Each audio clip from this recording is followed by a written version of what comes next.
Assalamu alaikum. Walaikum salam. Welcome, brothers and sisters, to the Nation of Islam, Allah's Temple number 1, and the War of Christ.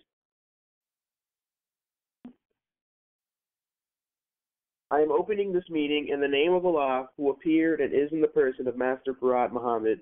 Assalamu alaikum. Walaikum salam. And with the Farad prayer. Surely I have turned myself, being upright to him who originated the heavens and the earth, and I am not of the polytheists. Surely my prayers, my sacrifices, my life, and my death are all for Allah, the Lord of the worlds. No associate has he, and this am I commanded, and I am of those who submit. O Allah, thou art the King, there is no God but thee. Thou art my Lord, and I am thy servant. I have been unjust to myself, and I confess my faults. So grant me protection against all my faults, for none grants protection against faults but thee.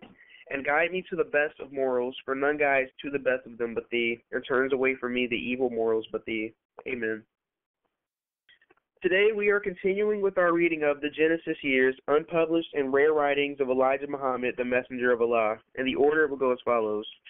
Saeem will start us off by reading Some Earth That We Can Call Our Own on page 127. I will read Peace Part 1. Kamal will read Peace Part 2. Amaria will read America Persecutes the Muslims. Sister Rebecca will read Americans Persecute the Muslims, Part 2, What Will Be Her End? And Brother James will finish us off by reading Robbed and Spoiled on page 141. And we will begin with Daim reading Some Earth That We Can Call Our Own on page 127.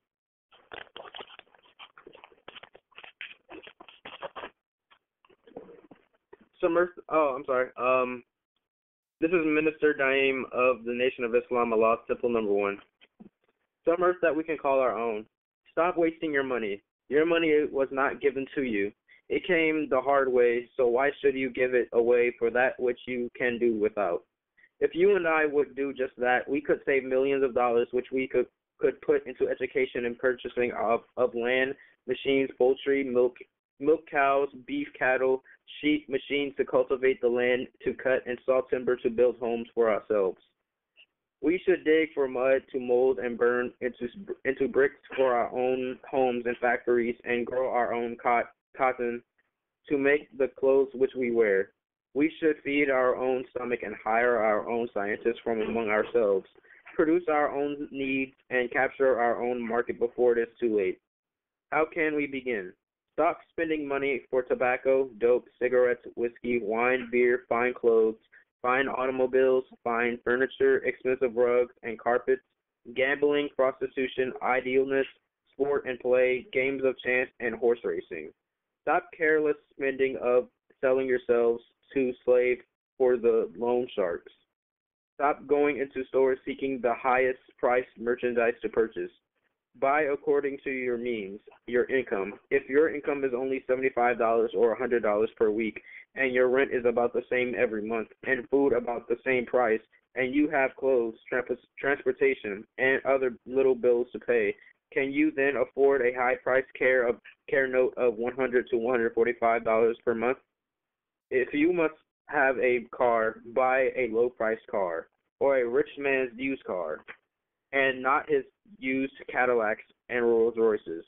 I hope that you will begin leaving off the use of these things which you do not need to buy.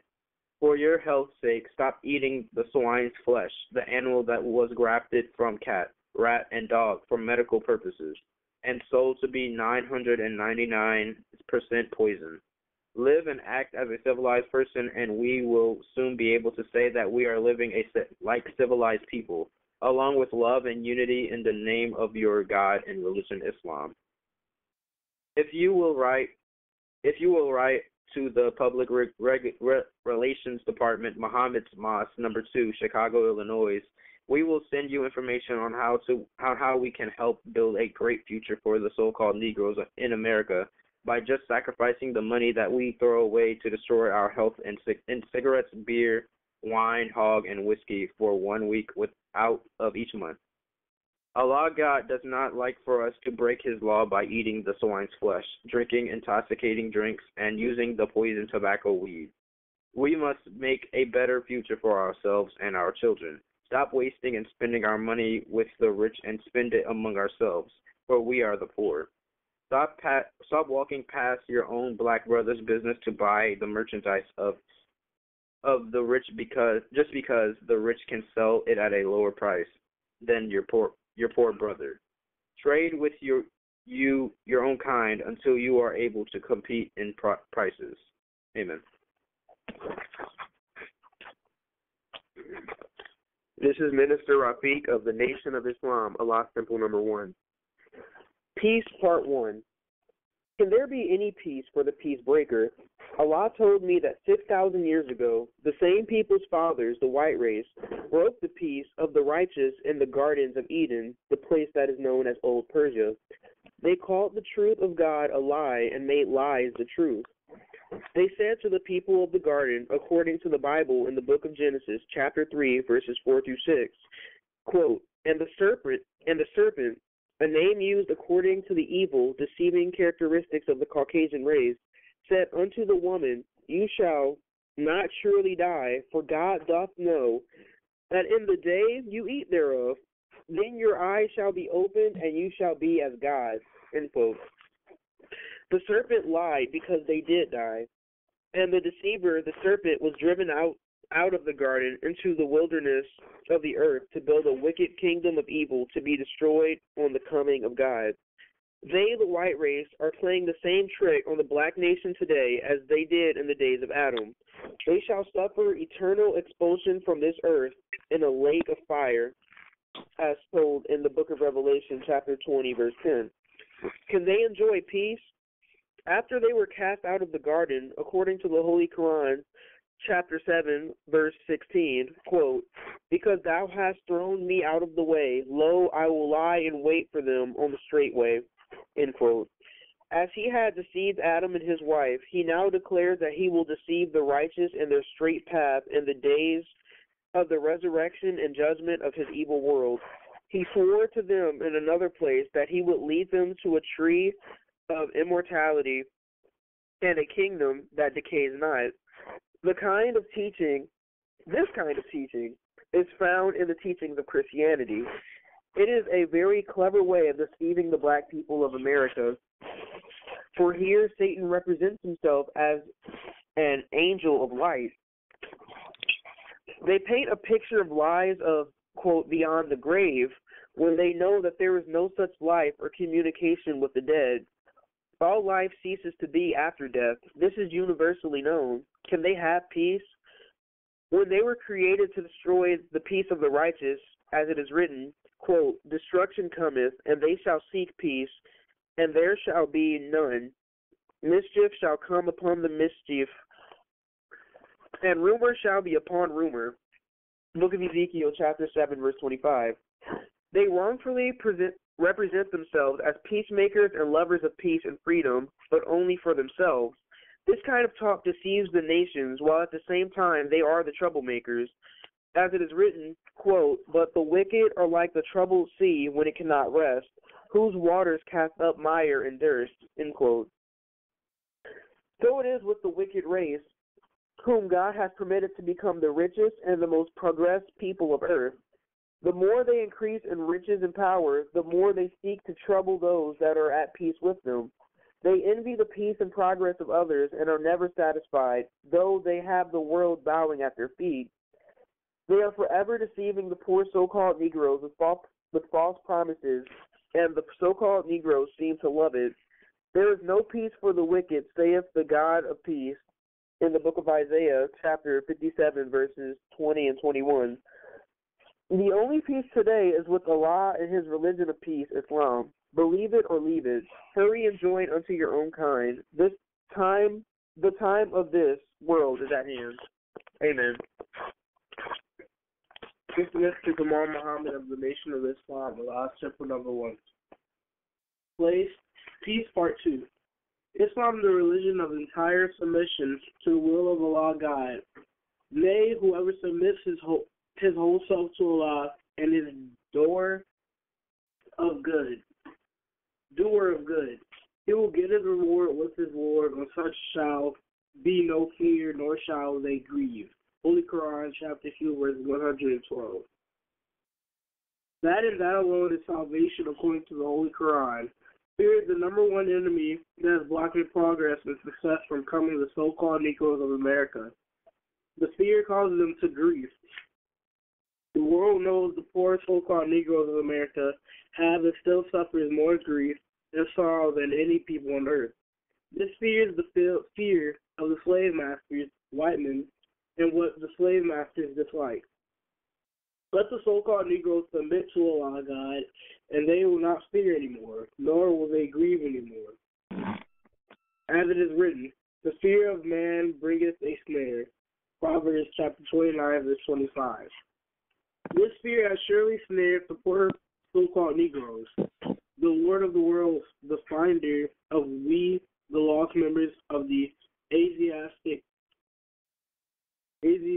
black nation for 400 years, said slave masters put fear in our fathers when they were babies.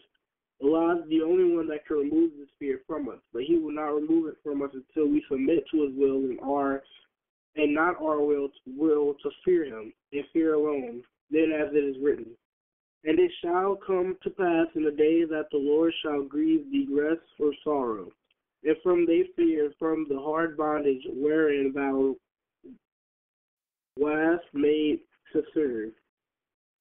Bible, Isaiah chapter 14, verse 3. There are so many places that I could point out in the Bible and Holy Quran that warns us of fearing our enemies above or equal to the fear of Allah God. It is a fool that has greater fear of the devils than Allah, who has the power to destroy the devils and their followers. Bible, Revelations chapter 28, verse 8, Holy Quran chapter 7, verse 18, and chapter 15, verse 43. We must remember that if Islam means entire submission to the will of Allah, that and that alone is the true religion of Allah. Do not you and your religious teachers and the prophets of old teach that the only way to receive God's help or guidance is to submit to His will. Then why not Islam? Islam is the true religion and the only way to success. This is Minister Amari Muhammad of the Nation of Islam, Allah's Temple number 1. America persecutes the Muslims. The Monroe, Louisiana City Police made a wanton, lawless, brutal, beastly attack on the peaceful religious meetings of my followers Sunday, March 5th, 1961. Afterwards, these law-breaking police officers placed false charges on my followers to cover up their law-breaking crimes and complete disregard of protection provisions in the United States Constitution. My people, the so-called American Negroes, have long been the victims of attacks by their slave masters. The enemy always goes for free after doing these unjust things to our people. The history and record is filled with the facts of how the slave master fails to bring his own to trial for breaking their own laws and mistreating us and denying us justice. America tells the Negro that he is an equal citizen and must fight for America, but America denies him justice. The so-called Negro has been declared an equal citizen. Where is this equal citizenship? It is only in words. It has not been in deed. The so-called American Negro does not have freedom and liberties of government that the slave master enjoys. Yet America refers to him as a citizen on an equal basis with the slave master. The U.S. Constitution declares equal justice for all. This equal justice is never practiced on the so-called Negro. Since Americans cannot follow their own laws of the country, not to mention the laws of nature, why not separate the so-called Negro? By doing so, America will not be charged with injustice to her former slaves. The so-called Negro in America has never had the opportunity to vote for them. If the slave master said to his slave 100 years ago, "You are free," why didn't the slave master send the so-called Negro back to where he came from, on his own land? Then say to his people, "Here's your brother that we kidnapped 310 years ago." No, the slave master kept him caged in. If you take a wild bird and cage him, you are responsible for this well-being, treatment, and protection. But no, you killed and burned the bird. If you left the bird out of the cage, giving him the opportunity to return among his own flocks, the bird is then free to fly where it pleases. The so-called Negro is here in your midst as you kidnapped and brought him here more than 400 years ago. You have now set an invisible chain under an invisible wall of limitations about him. Under your religious and political system, you are always promising him that you will do better. You never do. Since you cannot follow your own laws of justice and protection towards your servant, the so-called Negro, let him go. You then can represent America as a place of equal justice for all, or separate them here into a place to themselves. Let them live in peace, and God will let you live in peace. It was a terrible way. Police Chief Kelly of Monroe broke and forced his way into a peaceful assembly of people gathered to worship Allah, the God of their forefathers, and the prophets of their choosing. He even warned some of the followers the night before that he would break up their meeting if they attempted to hold a religious service devoted to the religion of Islam. The Monroe police, armed with weapons, broke down the doors to the mosque. They broke in on unarmed people with heavy bullet clubs, brass knuckles, and drawn pistols. Among the people gathered to worship were women and children, with the wife of the minister present who was 4 months pregnant. The police started beating on them. The police in the beating did not use ordinary police sticks, but the big heavy sticks similar to the kind their ancestors used in the caves and hillsides of Europe to guard themselves at night and attacked by beasts. This police Chief Kelly said in court, "It's in the record to be examined if they had not tried to cover it up too, that he was in Muhammad's mosque religious service because he had a suspicion that this religion was subversive from what he had read and heard. Yet he did not place this charge of subversion against my followers to bring them to court. If we are subversive and are trying to overthrow the government of America by force, let him or any other who say so carry us into the federal courts of justice and prove it. Are not Police Chief Kelly and Judge W.M. Harper acquainted with the provision of the United States Constitution, which states that shall be no law respecting an establishment or religion, or prohibiting the free exercise thereof, or abridging the freedom of speech or the right of people peaceably to assemble? Is this provision only meant to apply to white people? Why continue to persecute my followers under Police Chief Kelly's false charges? If there was ever a time that we should be united regardless of our beliefs, it is now. Why can't we unite? Is it not due to fear of not pleasing the slave masters?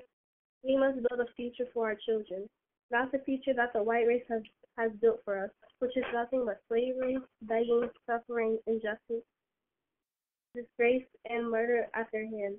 The Negro leadership should take examples from our people in Africa and Asia, who also were defeated, robbed, and enslaved by the white race of Europe and America, under the white man's slavery teachings of Christianity.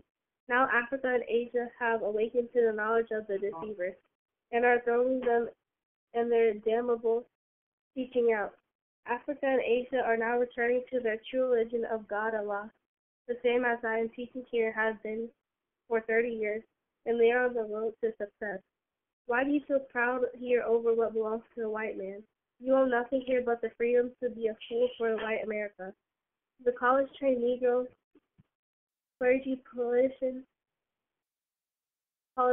and educator knows that there is no future for them under white Christianity. They have neither a country nor a chance to build civilization for their people, but yet they refuse to take part with me in the sure program of God for our people, even after watching the success daily. Soon we will shift them of their followers, and then we will see that their beloved white friends will be their followers, whom they now are greatly admiring to the destruction of their own people who are now in the mud. Why shouldn't you and I work together for the common good of our people in America? Amen.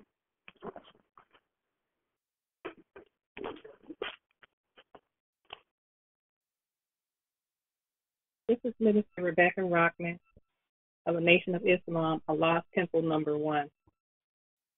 America persecutes the Muslims, Part 2, what will be their end? And they cried with a loud voice, saying, How long, O Lord, holy and true? Doest thou not judge and avenge our blood on them that dwell on the earth? The above verse is a prophecy of the lost and found people of the black nation of Islam called Negroes by their enemies, the American white devils, who have persecuted and killed black people for the past 400 years. Some think this verse may refer to some of the Muslims who came here some years ago and were persecuted by these same devils and are now in jails here in the USA. Some of them have been held here in prison for 40 years. So Allah God told me, quote, they also were persecuted for trying to teach our people here in America the true religion called Islam. It can be understood clearly in these words, how long, O Lord, holy and true, doest thou not judge and avenge our blood on them that dwell on the earth? We all dwell on the earth, but why the earth is really used here, this verse is to distinguish between the place where the enemy dwells and the place or country of the Muslims called the Holy Land. Europe and America used to be called the wilderness or home of the exiled demons. The so-called Negroes are the only people whose history show that they have been beaten and killed daily by another people for the past 400 years. The jails of America are now filled with the poor so-called Negroes mixed with the Muslims. The so-called Negro prisoners are fast becoming converts to Islam. This is Allah God's doing, that the scripture may be fulfilled where it says, which executed judgment for the oppressed, which giveth food to the hungry, the Lord looseth the prisoner. Book of Psalms 146, verse 7, Acts chapter 12, verse 17, Revelation chapter 2, verse 10. The government of America hates her slaves, so-called Negroes, more than any of her outside enemies. She treats the so-called Negroes as if they were enemies of hers, who once made them prisoners and ruled them under a very wicked hand, which the Americans finally overcame, and now take revenge on her oppressors for their past evils done to the people of America. The poor so-called Negroes have never been able to get along with their masters, white race, in peace. This proves to the so-called Negroes that Allah's word is true. 12 leaders from all over the planet had a conference in the holy city Mecca, Arabia, over the lost found nation, the so-called Negroes in the wilderness of America, who must return to their own. These leaders agree that the devils, the American white race, are disagreeable to live with in peace and have decided to remove them from the planet Earth. I will agree with the scientists, for we have tried to live with them in peace, even up to this very minute, 400 years, and they yet shows the world that they do not want any peace with any black people. Let us read another prophecy of America's cruel treatment to the so-called Negroes under the Allah's deliverance of the enslaved so-called Negroes from her hands in these words. He who smote the people in wrath and continued stroke, he that ruled the nation in anger is persecuted and none hinder it. That made the whole earth as wilderness and destroyed the cities thereof, that opened not the house of his prisoners. Book of Isaiah, chapter 14, verse 6 and 17.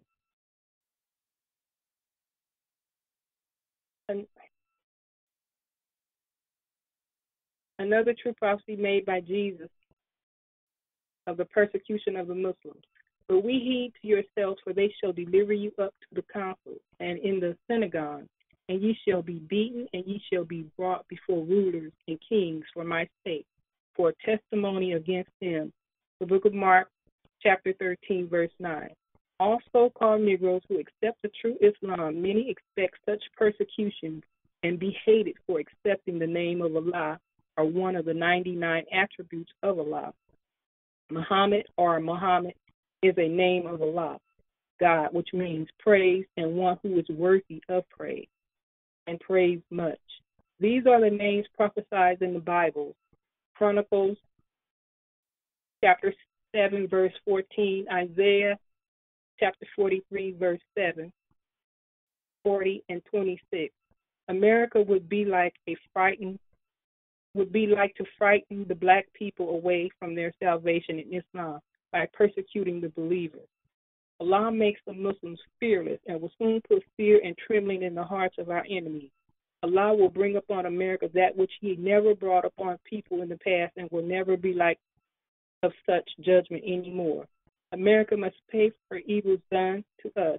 There is no such thing as forgiving. Allah said to me that he will repay her for all that she has and is doing against us.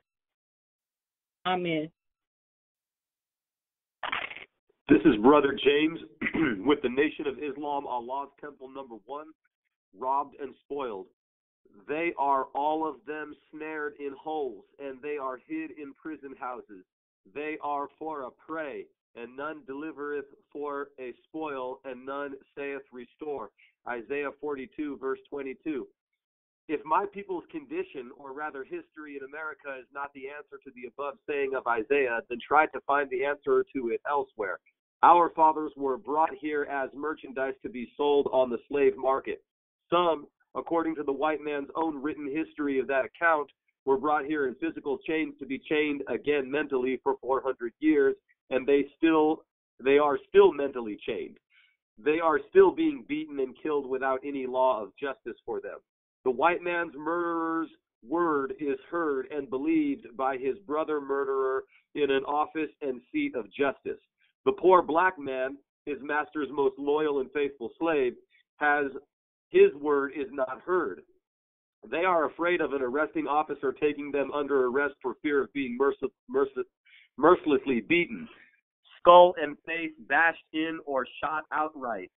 And the white brother says, quote, "What is it to kill a Negro?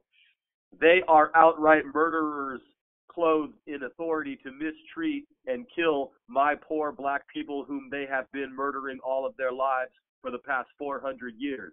Even when their own people, black, are put in authority and arrive on the scene with a gun and club, they will, in many cases, prove to be even worse and quicker to beat and kill their own people than the white officer. This they do to be befriended by the white people. Robbed and spoiled. They are pitiful, robbed by all. No, not even spared by their priest, church preachers. Luke chapter 10, verse 32. The same robbers rob them of their own women, disgrace and corrupt them with all kinds of diseases, besides spotting up her children like an animal family. They are robbed so completely that now, after 400 years, they love the robbers of themselves and their kind. After being completely robbed of the knowledge of their God, religion, and people, they now are a prey in the hands of all first-rate robbers of all races and people. Our open enemies, the devils, are now using every trick knowledge on my people after hearing the truth, Islam, in order to take them, black people, to hell with them. There never was and never will be a true friendship between white and black people, regardless of what you try doing to bring it about. Nothing will bring peace between the two but separation of them. Amen. That concludes our reading of the Genesis years, unpublished and rare writings of Elijah Muhammad, the Messenger of Allah. Our next reading will be on Friday for our Bible study, and the order will go as follows. Naeem will read Separation or Death on page 143. Amari will read Separation is a Must. I will read Separation or Trouble. Kamal will read Separation. Sister Rebecca will read Separation or Death. Brother James will read Separation Solves the Problem. Naeem will read Separation or Death Part 2. I will read The Bloodshedder, Book of Revelation, Chapter 16, and the so-called Negro Leadership Part 3. Amaria will read Some of This Earth, and Kamal will read The Great Deceiver, Failed to Consult Messenger, Words of Deception, Let Us Enjoy Freedom, and In for a Great Surprise. Sister Rebecca will read The Truth, He Had to Wait, Negroes Reared by Foes, Tribe of Shabazz, and Truth Shall Make You Free. And Brother James will finish us off by reading Thousands Turn Back, Fail to Hear Muhammad. And we will now transition over to our Islamic presentations. Do we have any brothers or sisters who would like to present today? Yes, sir. All right. We will have the Muhammad children give their Islamic presentations, followed by Sister Rebecca and Brother James. and we will begin with Naeem giving us his Islamic presentation.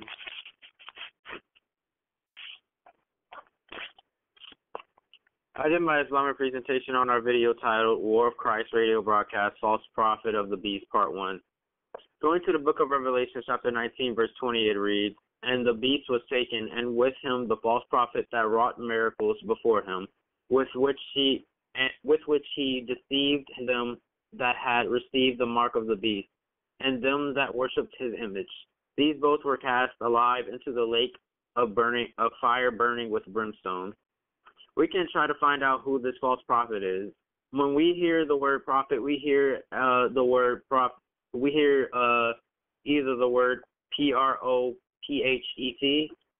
meaning a man of God, or we hear profit, profit, meaning money. We are going to see how both of these words are relating to the scripture in Revelation. To do this, we have to define both of these words. And profit, profit, is defined as the return received on a business undertaking after all operating expenses have been met. This will mean the money that you got after making the initial sale. Moving to the word prophet, prophet, like David or Jesus, the word prophet means a person who speaks by divine inspiration or as the interpreter through whom the will of God is expressed. In order for the devil to deceive the whole world, he will have to bring forth the dragon, Christianity, the biggest lie ever told.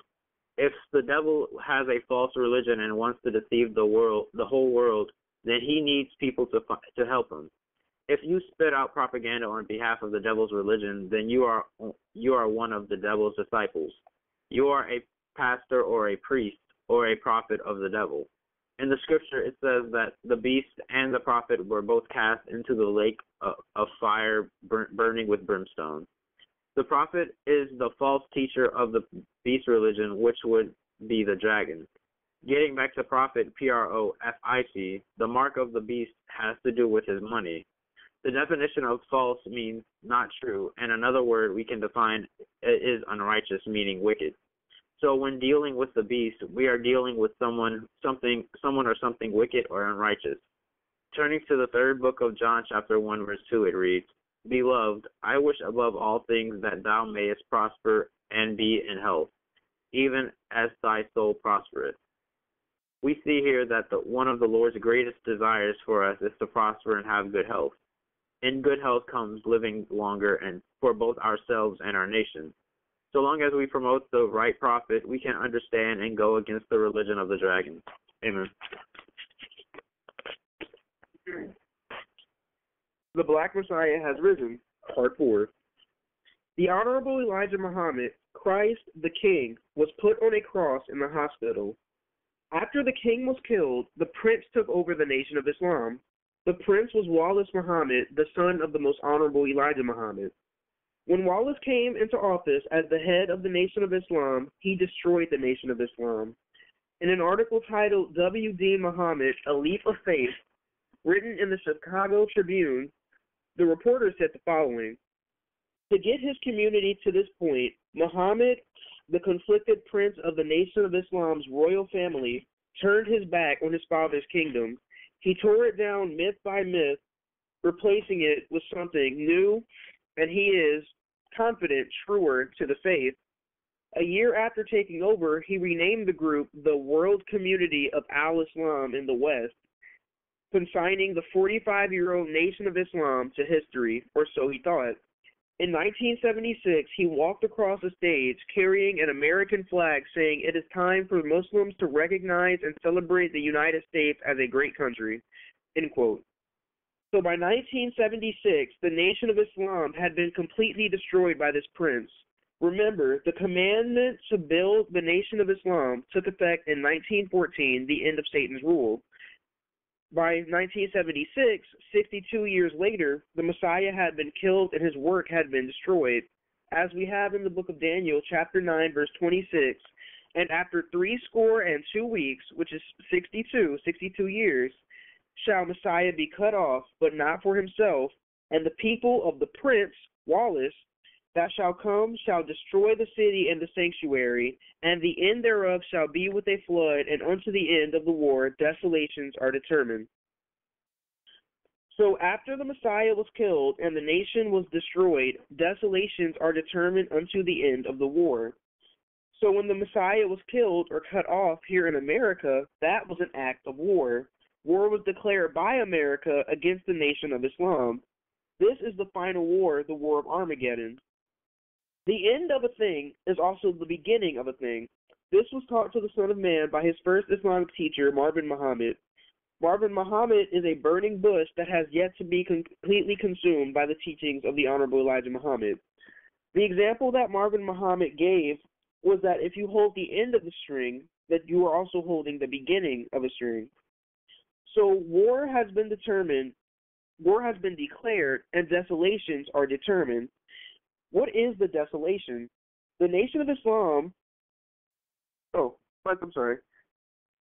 What is the desolation? The word desolation means a state of complete emptiness or destruction.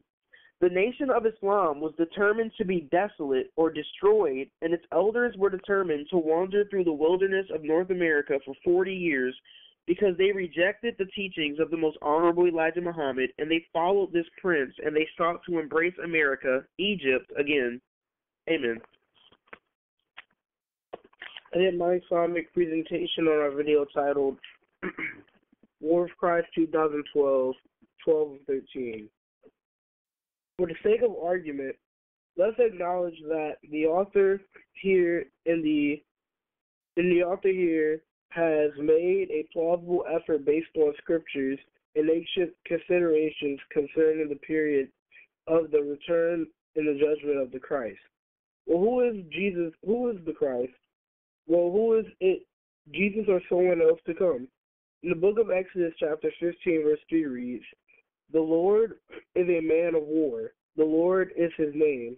In the book of Isaiah, chapter 42, verse 13 reads, "The Lord shall go forth as a mighty man. He shall stir up jealousy like a man of war. He shall cry, yeah, roar. He shall prevail against his enemies." Here, the book of Exodus and the prophet Isaiah tells us that the Lord or Christ is a man of war. In ancient times, the planet Mars was known as the god of war. This was the common reference made by the Romans. Mars is commonly called the Red Planet. Given these characteristics, the planet Mars stands as a sign of Christ, who is coming to crush and kill the wicked and literally spill their blood according to Scripture. In Revelation chapter 6, verse 15 reads, "And the kings of the earth and the great men and the rich men and the chief captains and every land, every bondman, and every free man hid themselves in the dens of the rocks and the mountains of the mountains. It said to the mountains and rocks, Fall on us, and hide us from the face of him that sitteth on the throne, Christ." The verse here indicates that the people was panicking and in fear of their lives, summing from Christ, or he that sitteth on the throne. In 1877 in Washington, D.C., the United States capital, the moons of the planet Mars were discovered for the first time, and they were named Deimos, meaning dread, and Phobos, meaning fear. Dread and fear. So let's look at that spiritually. So what was the nation's capital told in 1877? Was the nation's capital told in 1877? What warning did America's scientists give her in 1877? The United States was told by her own scientists in the spiritual sense when they were looking at Mars, the god of war, in dread and fear. So America was warned in 1877 that God, the Christ, the Lord, comes with dread and fear. Just like in Isaiah chapter 8, verse 13, which reads, "Sanctify the Lord Christ of hosts himself, and be your fear, Phobos, and let him be your dread, Deimos." Now the Revelator bears witness, the prophet Isaiah witness and says that the man coming is going to make war. In Revelation chapter 19, verse 11 reads, "And I saw heaven open, and behold, a white horse, and he that sat upon him was called Faithful and True, and in righteousness he done judge and make war. Christ is a man of war, and he is coming for blood." Amen.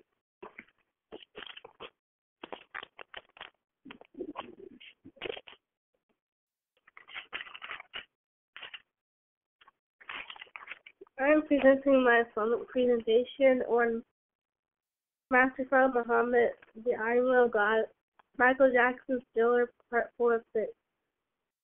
There is no escaping jaws of the alien this time. They are wide open. In this verse, the alien is the white man. If you are in the jaws of a creature, this creature is seeking to kill or devour you. In the first book of Peter, chapter 5, verse 8, it states, "Be sober, be vigilant, because your adversary, the devil, as a roaring lion, walketh about, seeking whom he may devour." During the 6,000-year rule, the white man has pointed out a book of Peter during that time as a roaring lion. One of the other features of a lion is that he has a mighty bite. So this meaning you didn't escape during the white man's rule. This following verse goes as, "This is the end of your life. They're out to get you. There's demons closing in on every side." A demon is another word for devil. A person generally is only regarded to have four sides: their front, back, left, and right. In the Holy Quran, chapter 7, verse 16, it states, "As thou hast adjudged me to be erring, I will certainly lie and wait for them in thy straight path. Then I shall certainly come upon them from before and from behind them, and from their right and from their left."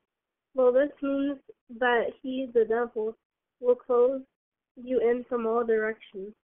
They will possess you unless you change the number on your dial. When you have a number on your dial, this is talking about your phone number for someone to call you on. Well, we were given the devil's name during slavery. For example, a name such as George Washington. And we were given the names Muhammad, Kareem, and Abdullah from Allah. Well, if you say in the white man's name into the name of God, the devil owns you. Amen.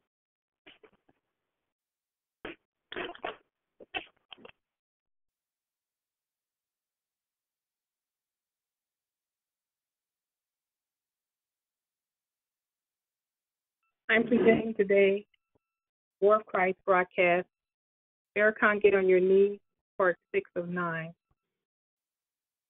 What was Farrakhan talking about in his meeting last night? He's got a farm. This is what he said. "Well, many of you know I have a pretty impressive residence in Chicago, but I'm never really there. You know, I spend my time on the farm."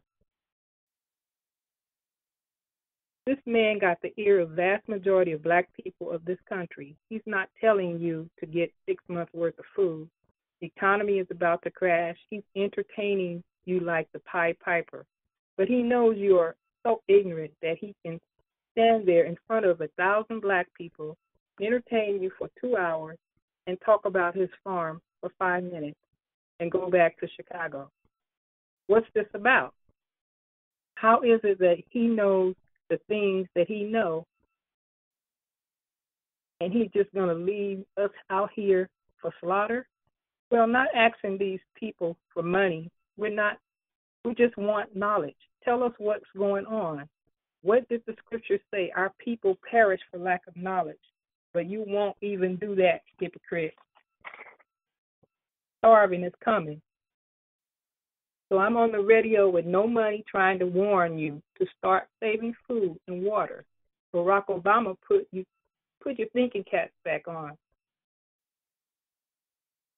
Don't fall asleep. This is America. There's been a white man in the office for over 200 years. Why is Barack Obama in office now? To keep you asleep. So what will hold out for hope that you got hope in America. He's not even talking about reparations or nothing. He's just concerned about Israel. He's concerned about an election with Mitt Romney.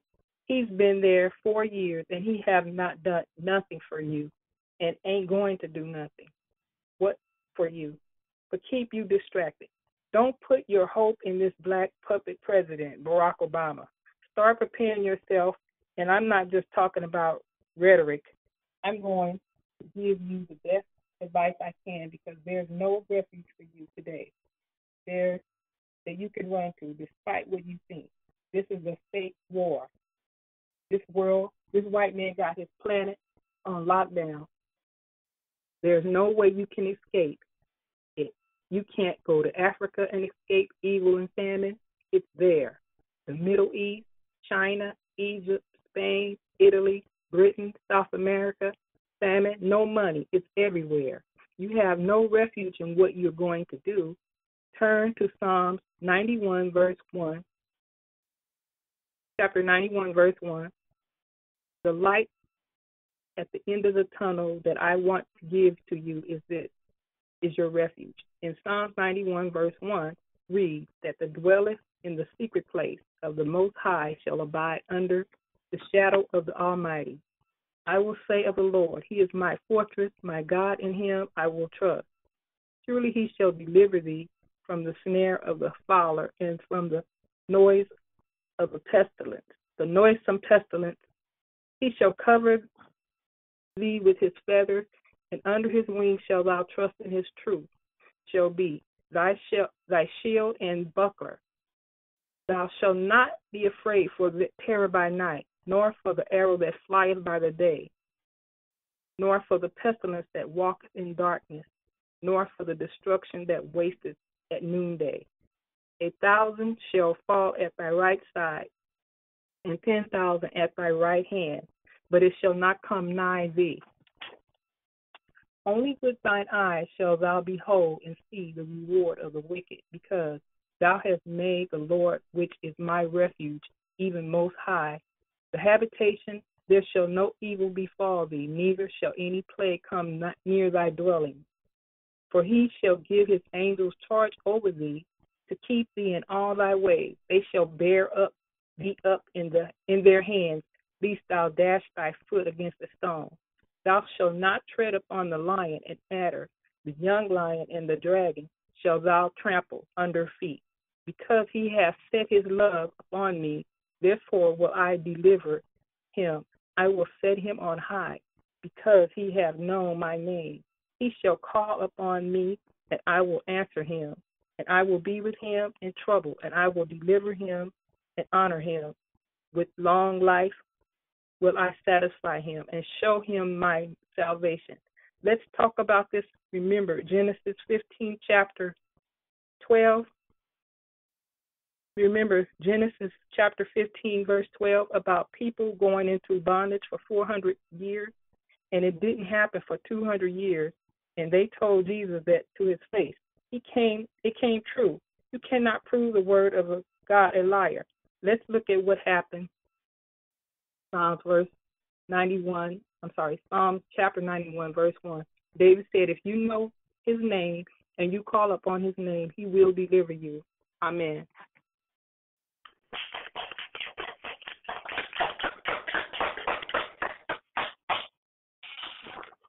Thank you, Sister Rebecca. Yes, sir. Brother James, you may present. Yes, sir. I am doing my Islamic presentation today, starting at the beginning of the video series entitled Black Messiah 2012. And before I begin presenting on this video, Black Messiah 2012, I just want to point out that there are many ways in which the devil hides the truth from us in plain sight. In fact, I've heard that the best way to hide something is in plain sight. And the Son of Man gives a brief disclaimer in the beginning of this DVD, Black Messiah 2012, basically explaining that there's a lot of commercial-type misinformation out there regarding the year 2012.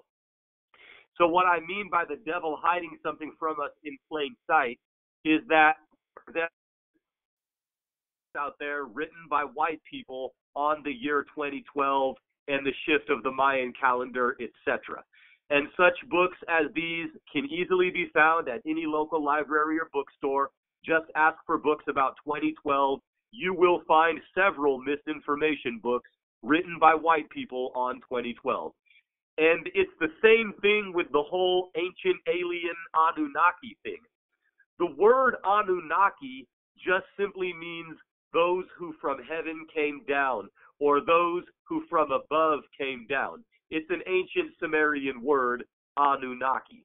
The word Sumerian is where the word Samaritan comes from, like Good Samaritan, and so Samaritan means citizen, and so ancient Sumeria was supposedly the oldest civilization, and they were the first citizens of the earth, Sumeria or Sumer, and were supposedly genetically engineered and watched over by those who from heaven came down. And ancient Sumeria was approximately 5,000 to 6,000 years ago, the atom. But the white man's going to take the whole Anunnaki thing and run with it commercially, because the white man doesn't want to give the black man credit for having built all of the ancient wonders of the world. So the white man is going to shove the whole ancient alien extraterrestrial thing in our faces to hide the truth. They have documentaries on the History Channel about ancient aliens. There are many books written by white people about ancient aliens. It's all misinformation, distraction, and deceit, the whole ancient alien thing. The devil is going to do all that he can to keep us from knowing that the black man is God. So yeah, there's a lot of 2012 misinformation out there, and the knowledge that we're getting from the Son of Man is scientific and not based on commercial rhetoric regarding 2012. The Son of Man educates us concerning the science of this day and hour. So let's get into it.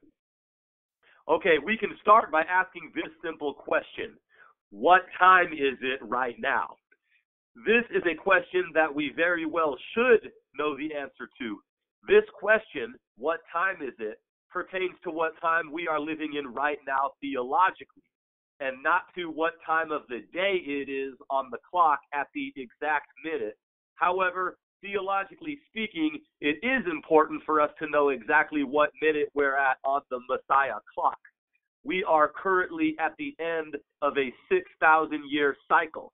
And if black people are not awake to this, then they literally don't know what time it is, because we have been disconnected from our true nature. For example, most of us don't think about which direction we're facing or going in, north, west, east, or south, unless it's important to us. Sitting in the comfort of your own home, if I were to ask you right now, which way is north or south, most of us may not be able to give the answer because it's not something that pertains to or has any effect on our everyday distracted lives. So we've become disconnected from nature and our earth, which belongs to the black man, just like we're disconnected from knowing what time it is right now. Spiritually and mentally disconnected, dead. Whereas if we were one with the earth and one with the universe, then we would know everything, including what time it is. One example of this is that without a watch, clock, or digital alarm of some kind, the only way we'd be able to tell what time of the day it is would be by looking at the sun, moon, and or stars, by observing the universe and the earth's movement, which is what we used to do. But in this time we are living in now, the devil has placed all kinds of distractions before us, which keeps us separated from the universe. Most of us are so disconnected that we've forgotten, and most of us don't even care about anything outside of the devil's distraction, which is all around us. So what we need to do is seek the true knowledge of self, the black man, which is the knowledge of the universe. So in one sense of speaking, we have to bypass the white man's distraction, and we have to relearn our own house, which is the universe. We have to regain that aspect of our conscious mind that has been lost. So one place in which we can start is by re-examining the universe. Let's realign ourselves. How would we tell time? or no longitude or latitude without such material things put in front of us, such as a map or clock. We can start by looking at the sun, which is itself a clock and is the closest star to us that we can calculate time with. And there are many other stars in our galaxy, billions of them. And what is their relevance to us as far as time goes? These are some of the things we need to start thinking about. In the beginning of this video series here, the Son of Man talks about one day he was having a conversation with a physics professor. And he questioned this professor concerning the calculation of the speed of light and the permittivity and the permeability of free space.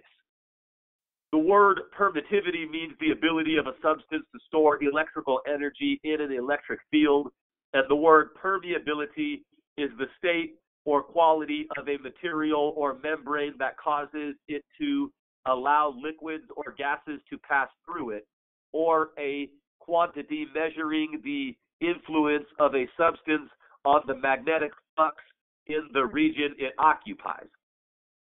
Something like a filter. I had to look those words up. And in that conversation with this physics professor, the professor looked at the Son of Man and smiled and said, quote, "Kevin, we teach you what to think and not how to think," unquote. And so that is what we need to do, is take the facts which show us what to think, and then based on that, we need to figure out how to think for ourselves. Let's take this earth back. The white man has been propagating a lot of information lately about global warming and telling us that the polar ice caps are melting. We have been told by politicians and others that it is greenhouse gases which trap heat within the atmosphere and causes the polar ice caps to melt. The polar ice caps have been there for thousands of years. And the word polar, like when we say North Pole or South Pole, actually comes from the word pole, because a spinning round globe, which is a map representing the Earth that is made of cardboard, has a metal pole in the center of the globe connecting the North Pole to the South Pole. And this is how the globe spins on its stand, is by the metal pole that is in the center. And that's also where the term bipolar comes from, to diagnose someone who has mood swings or a sudden change from up to down in mood. Bipolar means to suddenly shift unexpectedly.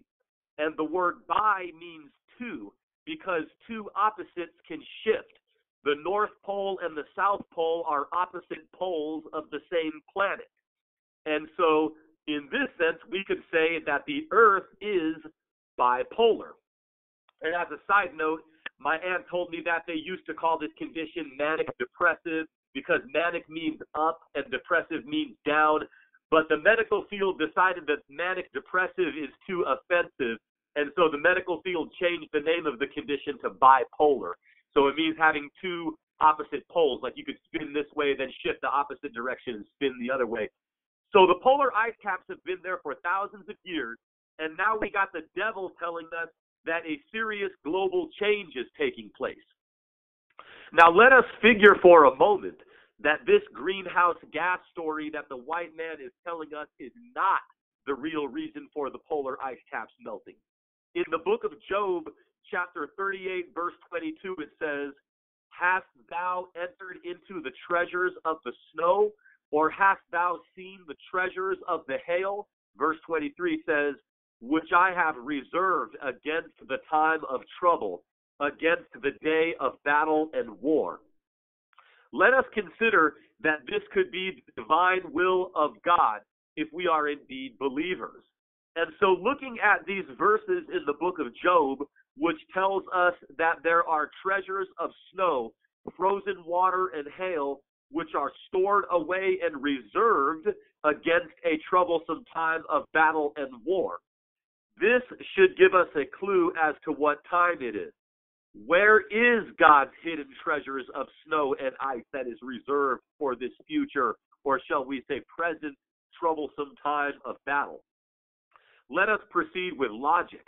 The North and South poles are obviously treasures of snow and ice.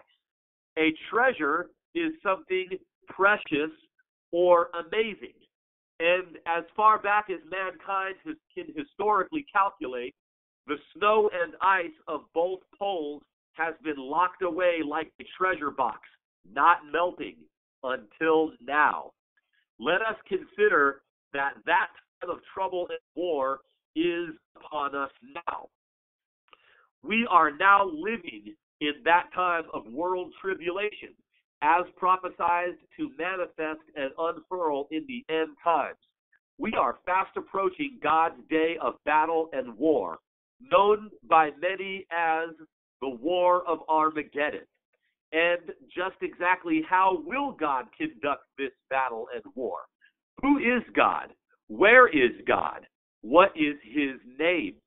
These are questions we must explore to find the answers to in order to bring many things into a clear perspective that are happening today.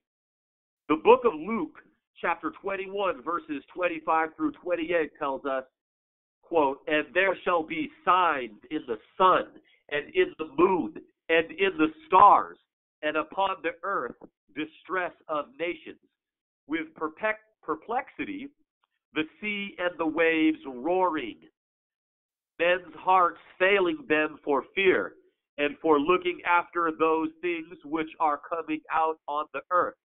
For the powers of heaven shall be shaken, and then shall they see the Son of Man coming in a cloud with power and great glory. And when these things begin to come to pass, then look up and lift up your heads, for your redemption draweth near." Unquote. And I want to add as a side note, this is amazing knowledge being given to us by the Son of Man. Try explaining to a dogmatic, fundamentalist, Orthodox Christian that the book of Luke says there shall be signs in the sun, the moon, and the stars. They may not have an answer for that, or they may think if you start looking at the sun, moon, and stars, you're a pagan or something because of the closed-mindedness of Orthodox religion. But that's what the Bible's telling us. You will see signs in the sun, moon, and stars. Where are these signs? The Son of Man has given us the real knowledge. And this is very interesting that we're being told by Luke to keep watch for signs in the sun, moon, and stars, because our messenger, the most honorable Elijah Muhammad, told us. He said, quote, "Astronomy is the best thing to study. You must learn the laws of the universe. You can't be an independent nation otherwise," unquote. So the messenger is telling us we can't even be an independent nation until we start to look up and observe the universe, the stars. And if we pay close attention to the hat or crown or the kufi that the most honorable Elijah Muhammad wore on his head, we see a depiction of astronomy, a crescent moon with stars, a heavenly image. The Milky Way galaxy, which is the galaxy we live in, is made up of billions and billions of stars. The Milky Way galaxy in some photographs seems to have the appearance of a stretched out yellow line, which is clusters of stars. It is in this region, this extended light line, where most of the stars in our universe are concentrated. If we look at a depiction of a topographic view of the Milky Way, we will notice that it resembles a star or a wheel, similar to the shape of our solar system, which is itself a single star in this galaxy. As a representation, Pardon me, Brother James, you're breaking up. Okay, I'm sorry. Let me get out of this metal tool shed in my backyard, which I'm in. Maybe giving me a bad connection. Let me step out here in the backyard. I might be echoing inside the tool shed, but I like to go to the tool shed sometimes to read my presentation, to get out of the house and just away and just so I can get into it. But can you hear me better now, sister? Yes, sir. Yes, sir. Thank you so much. And so and the relevant position of our solar system in this galaxy appears to be in what looks like not such a relevant location, but actually a kind of random-looking location. The planets travel around our sun, our star, in a circular motion as a wheel turns. The word solar denotes the sun. So to say solar system means sun system or star system. So if we imagine the sun being at the center of the circle, the system, and let's calculate the path. So then let's calculate the path of Earth's rotation as being the outside edge of that circle. Looking from a top view perspective, we would call this the plane of the Earth's orbit around the sun, or the ecliptic. This line, or the path going around the sun that the Earth travels, we call this circle path that the Earth travels on the ecliptic, because the Earth's yearly journey around the sun is not a perfect circle. And the word ecliptic comes from the Greek word ekleiptikos, which means fail to appear. And so the Earth doesn't appear to make a perfect circle. So the Earth's yearly rotation around the sun is more elliptical or egg-shaped as opposed to circular. Now, if a stick or a pole faces vertically straight up and down, then that is what we call perpendicular, or at a 90-degree angle to the flat ground. And the flat ground is what we would call horizontal, which comes from the word horizon, which is the flat ground, horizontal horizon. So a 90-degree angle is also called a right angle. A straight line having a total of 180 degrees is a half circle, a full circle being 360 degrees. So half of that line would be 90 degrees.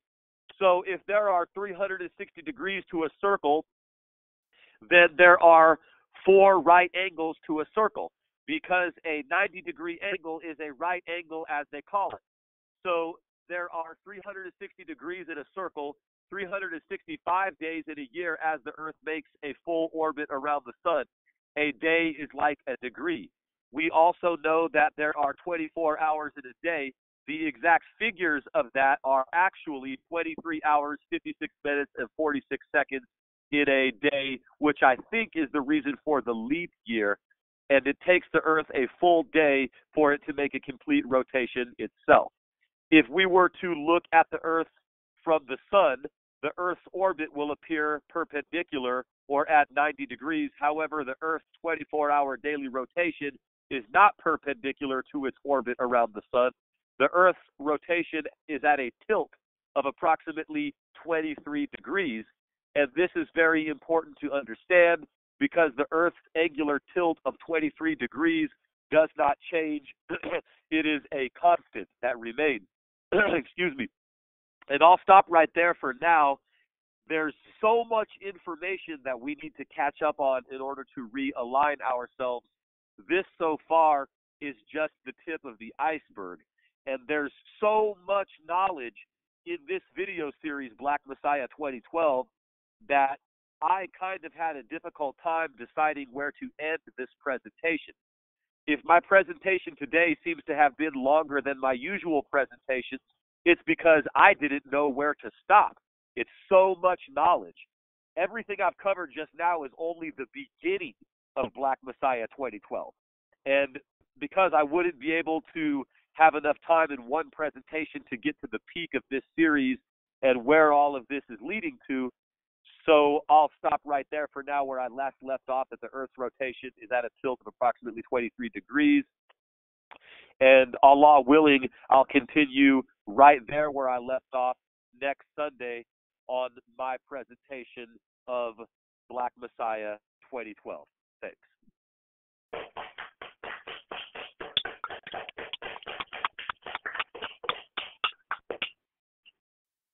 Thank you, Brother James. Yes, sir. Do we have any questions or comments before we close today's Sunday school? Yes, I have a few comments to make. Assalamu alaikum. Wa alaikum Walaikum salam. Just a few words. Name of Allah, who appeared and is in the person of Master Farad Muhammad. I greet you all in peace. You know, I posted a video this morning. I'm trying to remember what I called it. I think it's called the U.S. president is the puppet, is the puppet in chief. I believe is the name of the video. Did anyone get a chance to see it? Yes, sir. Yes, sir. Yes, sir. Yeah, on that video, just just for the sake of this tape, it has Vladimir Putin in France, and it's funny, I can't find an English translation of that. A lot of what I would consider major news stories like that, or a when you see a UFOs in Mexico, you can't find an English translation. Everything is spoken in another language. They won't translate to English. I guess this is their way of suppressing information. But the point I wanted to make with the video show is not so much. It kind of Vladimir Putin. It's kind of hard to deal. It's kind of hard to discount that information given by President Putin of Russia, because you can't call him a tinfoil hat. He's a world leader. Matter of fact, if it's not China, I believe Russia is probably the second most powerful nation on the planet. And if you got him telling you, that the president, there are people that control the presidents and tell them what to do, it's kind of hard to call him a conspiracy theorist. So the best you can do is seek to hide or suppress the information, or if he's speaking in another language, leave it untranslated. Do you understand? Yes, sir. Yeah. But that's just, it's these are the end times, and little things like this coming out and coming to light. But the point is,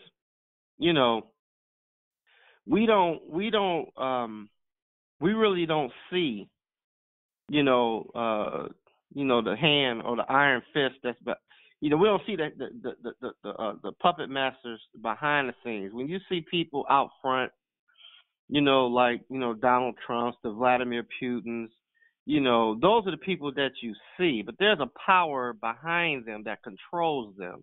Do you understand? Yes, sir. Yes, sir. Take the most honorable Elijah Muhammad, for example. Now, here's a black man, or was a black man, that came out in America and spoke things that no Negro would ever dream of saying. And he did it for 44 years. He was the man that you seen. But what was unseen was the power that was backing him, and how he walked and roamed America for 44 years and didn't receive an assassin's bullet. Do you understand? Yes, sir. Yes, sir. The devil tells you in the book of Isaiah that I will be like the Most High.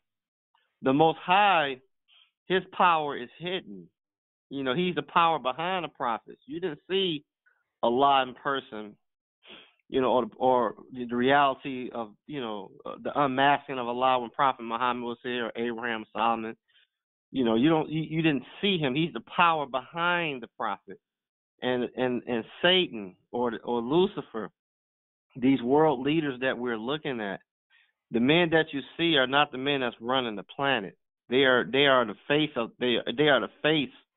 of world power, but they're not the ones that's running things. They are told what to do.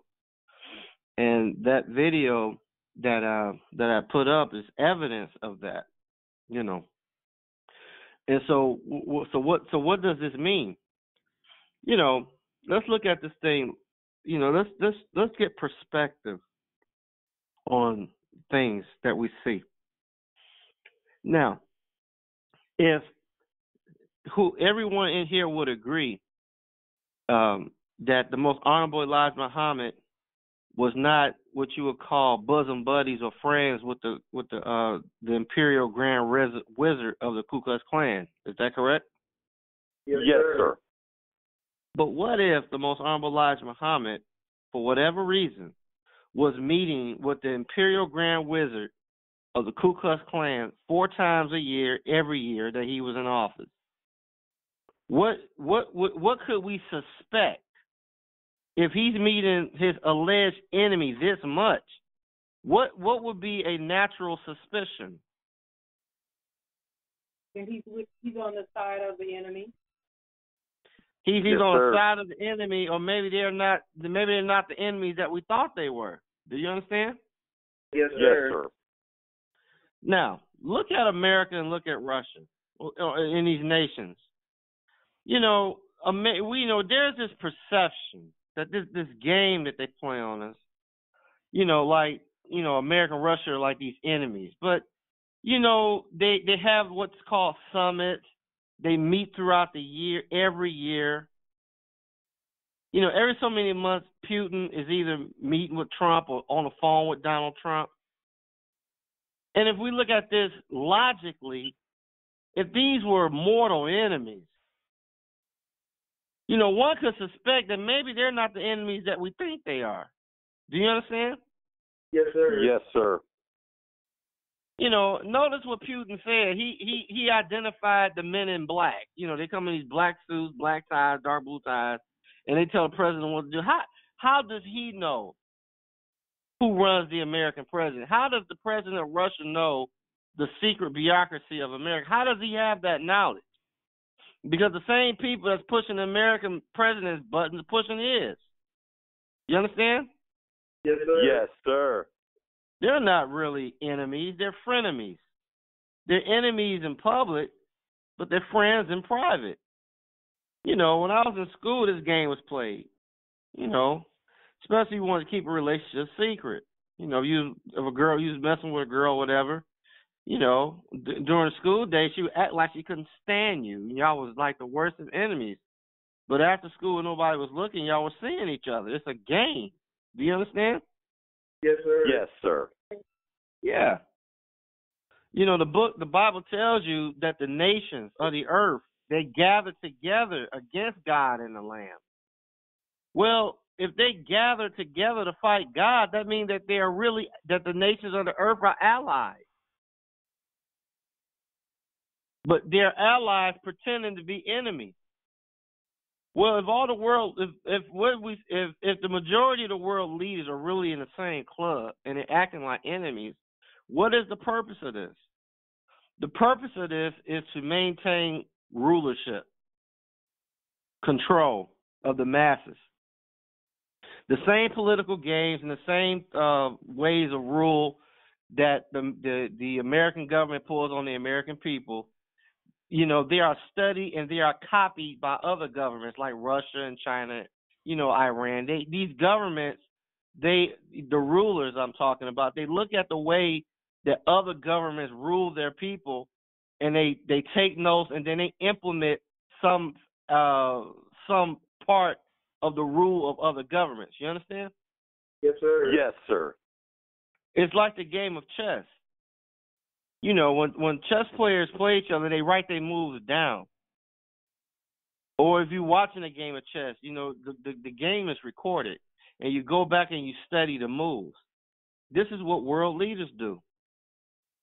So the same, for instance, like in Africa, for years, America and Europe will go to places like Africa, but, third world, like South America, other third world nations. And one way they would get rule over those nations is that they would make loans. They call them predatory loans that they knew that the nation couldn't pay back. And when the bill comes due, they said, well, since you can't afford to pay us this loan back, we want to put a military base in your country, or we want a 200-year contract for your natural resources at below market prices. Do you understand? Yes, sir. Yes, sir.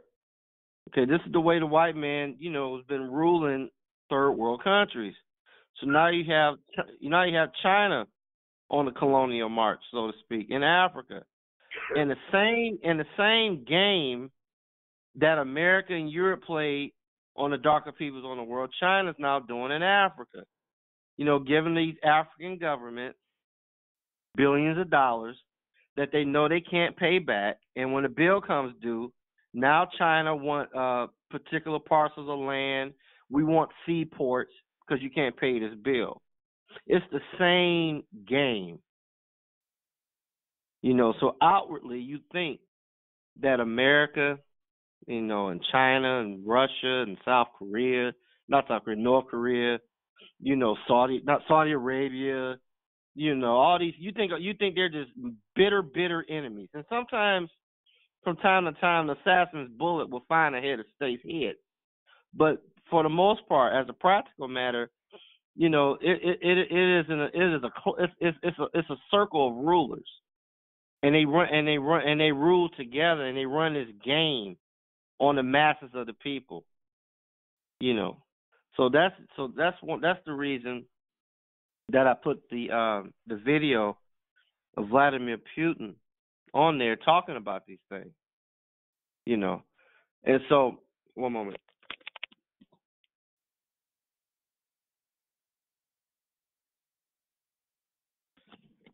I'm a little out of it a little bit. I've been doing a lot of work, so I'm a little tired. But anyway, so hold on. Excuse me.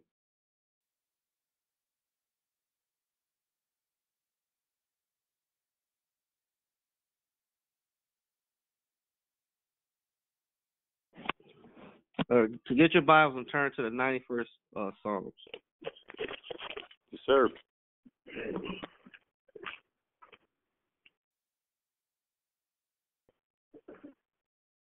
Got it. Got it. In the 91st Psalms, I just want to touch on a verse. I believe I think it was Sister Rebecca. I think it was her that read this chapter, part of this chapter. Chapter 91, verse 1 says, "He that dwelleth in the secret place of the Most High shall abide under the shadow of the Almighty." Now, what is the secret place of the Most High? Well, the secret place of the Most High is the secret place of yourself. The secret place of the Most High is the mind or the brain of the Most High. Do you understand? Yes, sir. So how do you dwell in the secret place in the mind of Allah? How do you dwell in the secret place of the mind of Master Farad Muhammad? You dwell just as anyone dwells in your mind. You have a relationship with them. The way that you dwell in the secret place in the mind of God is to worship and serve Allah in the person of Master Farad Muhammad. You call upon him by name. You know Allah and Allah knows you. He that dwelleth in the secret place of the Most High. That's simply telling you, he that submits to the will of the Most High. He that calls upon the name of the Most High. The same shall be saved. We know that in Scripture. And David's telling you the same thing. He said, he that dwells in the secret place of the Most High shall abide under the shadow of the Almighty. Is that right? Yes, sir. Yes, sir. Now, if you're standing so close to someone or something that the shadow of it is upon you, that means that you are mighty close to that thing. Is that right? Yes, sir. Yes, sir. And remember what the Holy Quran says. It says that Allah is closer to the believer than his jugular vein. Is that right? Yes, sir. Yes, sir. We know from previous lessons what the word Almighty means. The word Almighty means having complete power. Do you understand? Yes, sir. Yes, sir. Well, if we're standing in the shadow of him that has complete power, that means he has authority and power over every atom of the universe. Then if we believe in Allah and we know that he is the Almighty and that he is in complete power, then we can take rest in that knowledge, knowing that everything that's occurring on this earth, every leaf that falls to the ground, everything that's occurring in your life is by his permission and by his knowledge. Do you understand? Yes, sir. Yes, sir.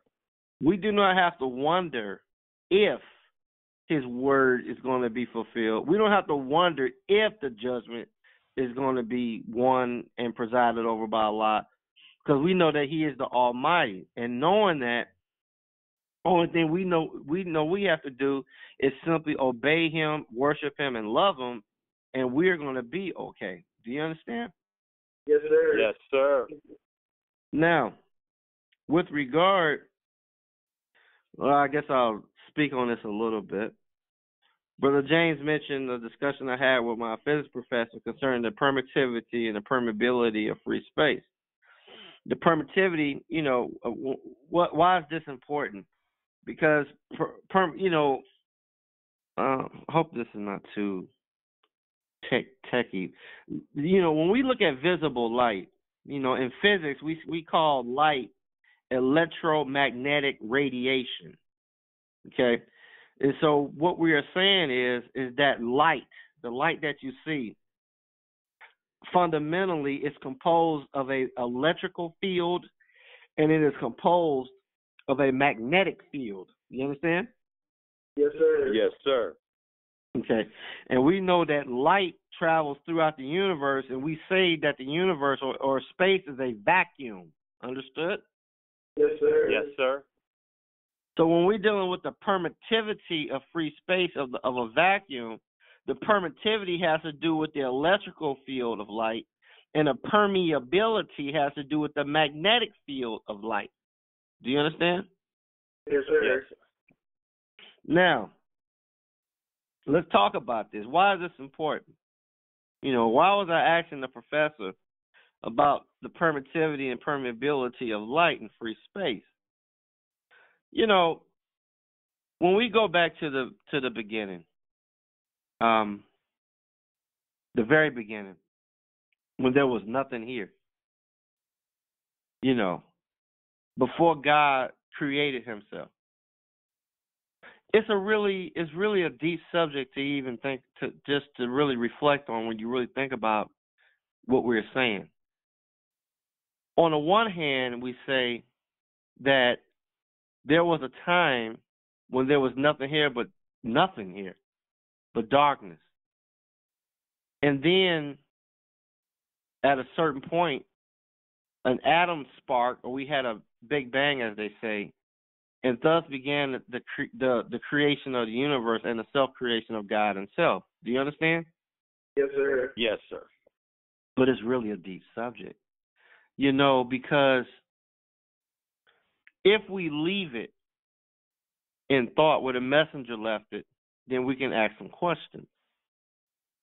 Because according to what we were given, the messenger taught us that, in the beginning there was nothing, and that an atom sparked, rolling around in darkness and started building itself up.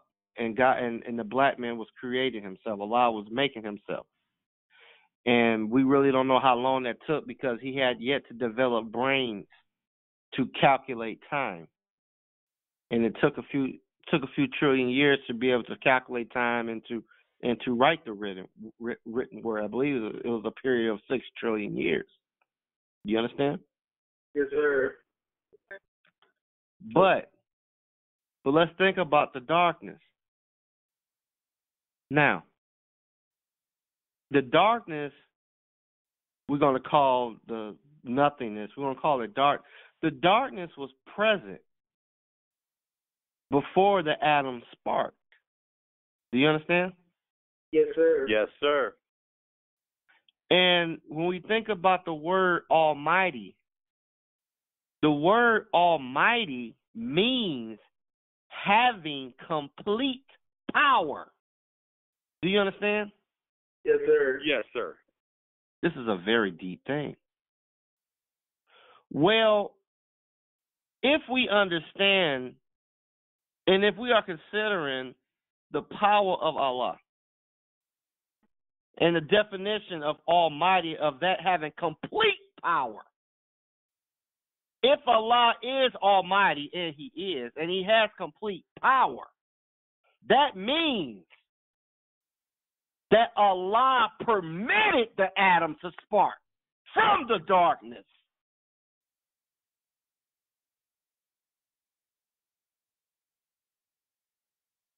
Before the creation of matter and energy, Allah had complete power, utter power of the darkness itself. Complete power of non-existence. permitting existence to occur. Utter power.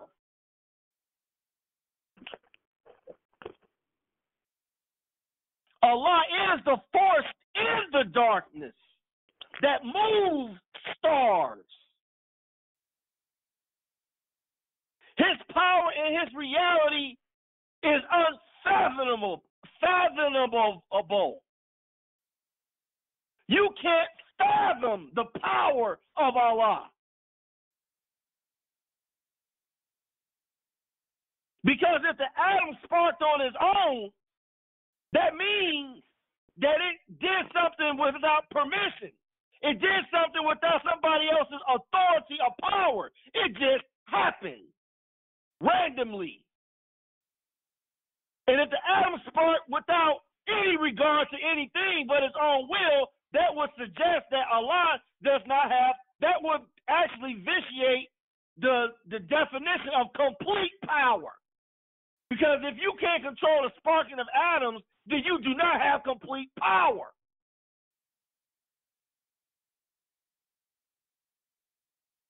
Allah is the dark side, infinity.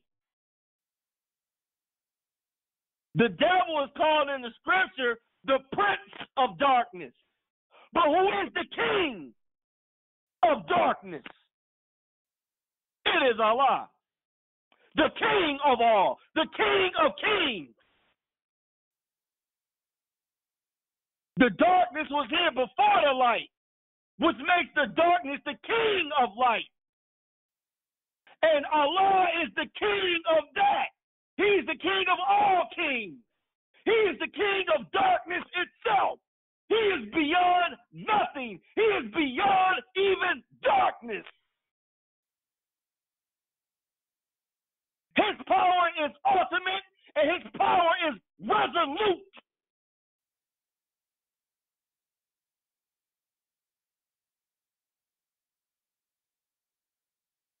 But back to the permittivity and the permeability of free space. What is this about?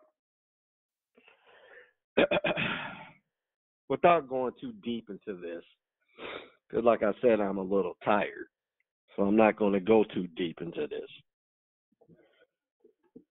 In the scriptures, you don't need to turn to it. When Jesus was talking about moving mountains and doing miraculous things, he told his disciples that these things only come by prayer and fasting. Do you understand? Yes, sir. Do you all understand? Yes, sir. Yes, sir. Now, what happens when you fast?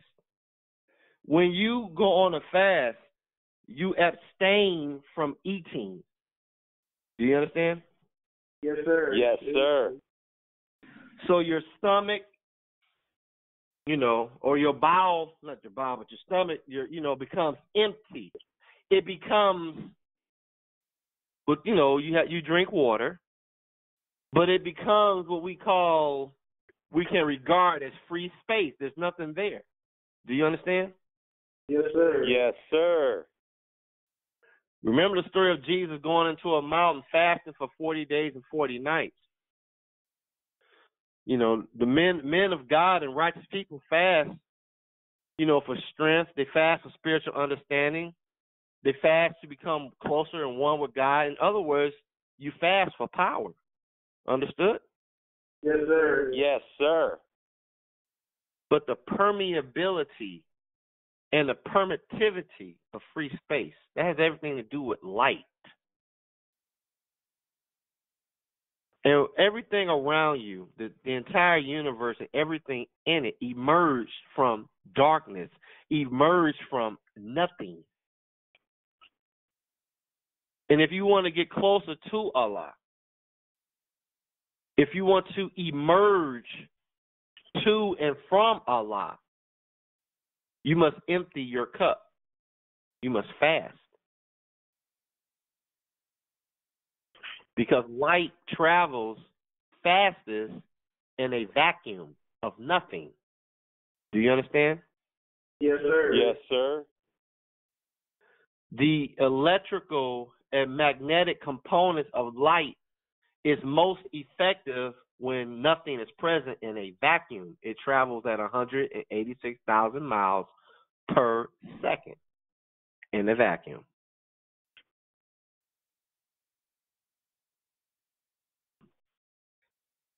So we extract, remember that I have said that ye are gods, and all of you are children of the Most High. Allah formed the light and created darkness. Before any God was formed, Allah was here. And it happened from darkness.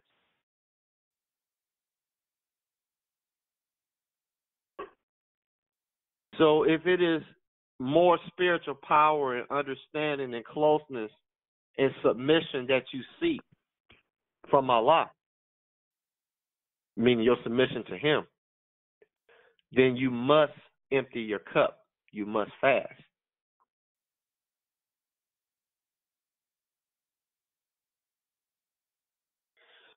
When you eat food, and you're storing, when you eat food, you store energy. You know, fats and sugars, this kind of thing.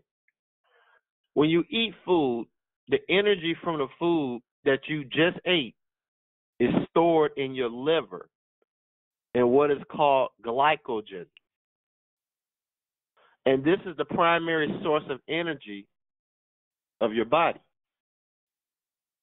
Now, the glycogen energy source lasts between 10 and 12 hours after you eat a meal. After the body has gone to the liver and depleted all of the glycogen, then the body starts burning fat.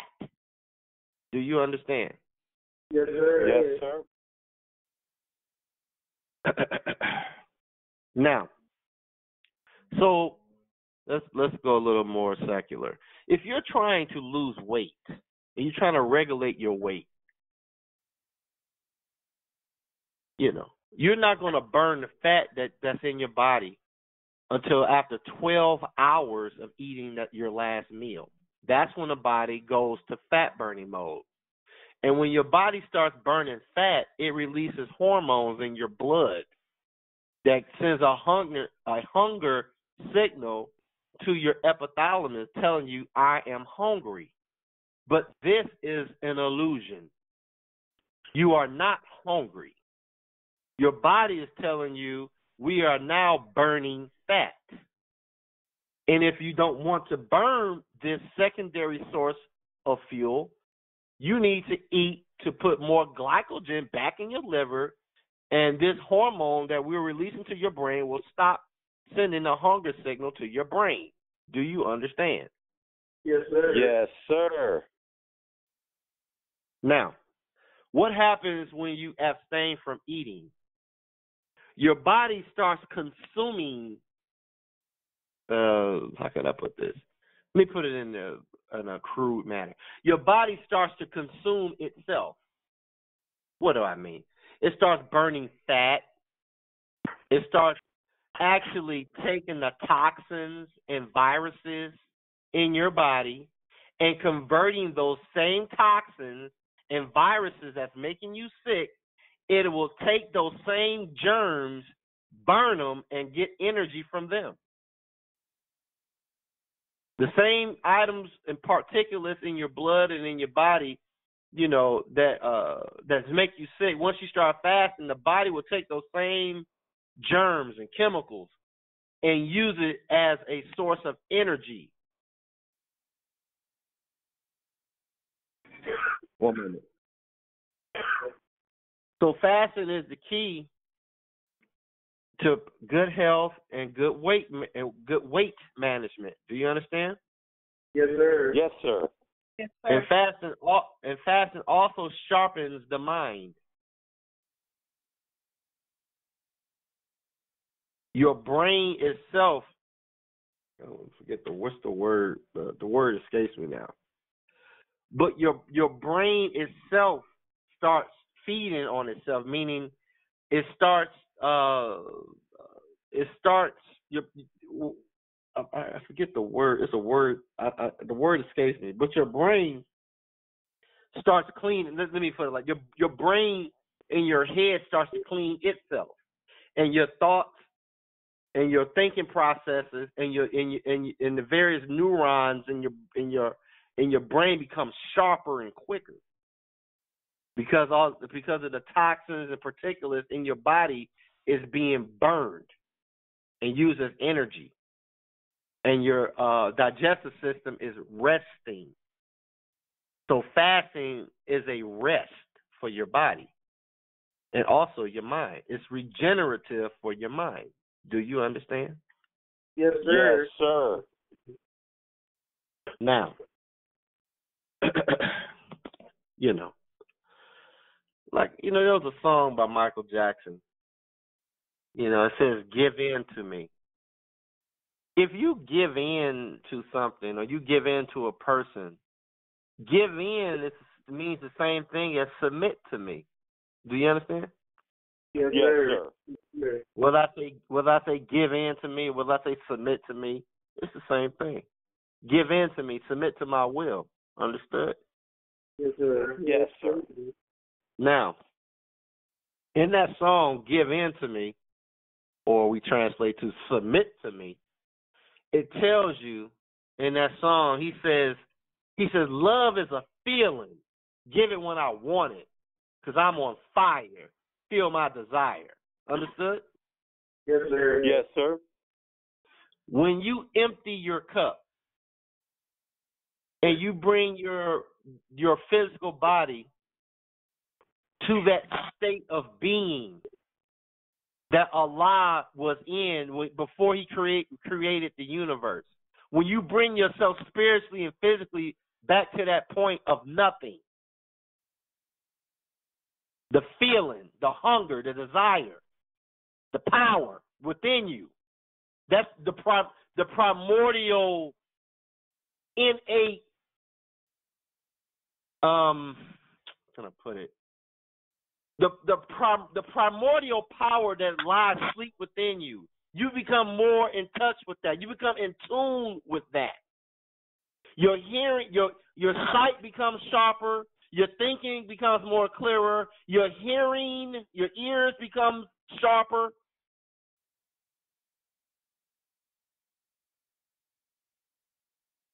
You start to pay attention to people around you. You notice the environment that you are in. You feel the heat of the sun. You feel the wind across your face. You're becoming one with nature or one with yourself. The raw power.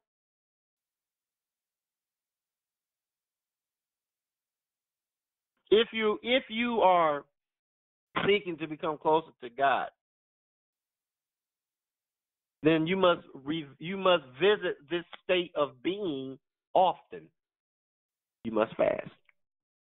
Now, when you fast, it should be done in moderation. What I mean is, if you eat 3 times a day, I would not recommend that all of a sudden you just don't eat the next day.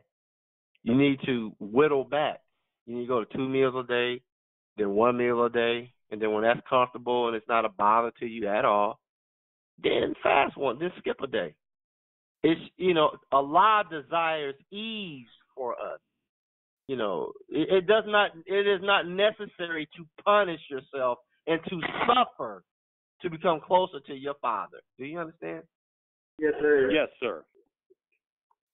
And if you are in a position where you can fast, where your work schedule or whatever your lifestyle permits that, you are a blessed person. You are a blessed sister. You are a blessed brother if you can fast. Yes, sir. And if you're not fasting, you can just get there by moderation. As the Holy Quran tell you, fasting is prescribed. Is that right, Brother James? Yes, sir. Yeah. Yeah, it's a prescription. I hope to fast more. But It's just like the most honorable Elijah Muhammad. You know, the prophet, like the most honorable Elijah Muhammad, he suffered. You know, because when he left Master Farad Muhammad, he was able, as he said, he was able to fast for days and weeks with ease. But he said after he went to jail and he got out of jail, he had a lot of trouble fasting. He had trouble doing it. And I remember the most honorable Elijah Muhammad said when he was in jail, the devil would put pork in their bread. You know, he would try to, avoid eating the pig. And while he was in prison, the devil would put pig even in the bread, so the messenger couldn't avoid it. So, in the technical sense, well, not even technical, because pig is poison. The most honorable Elijah Muhammad was poisoned with pig for 5 years in jail. Do you understand? Yes, sir. Yes, sir. So even though he was raised in the presence of God and he was on a higher plane of physical fitness and had a certain physical blessing, that was sacrificed when he went to prison. He suffered that. He wanted to fast, but for some reason he had trouble doing it, and he talked about it during the meeting.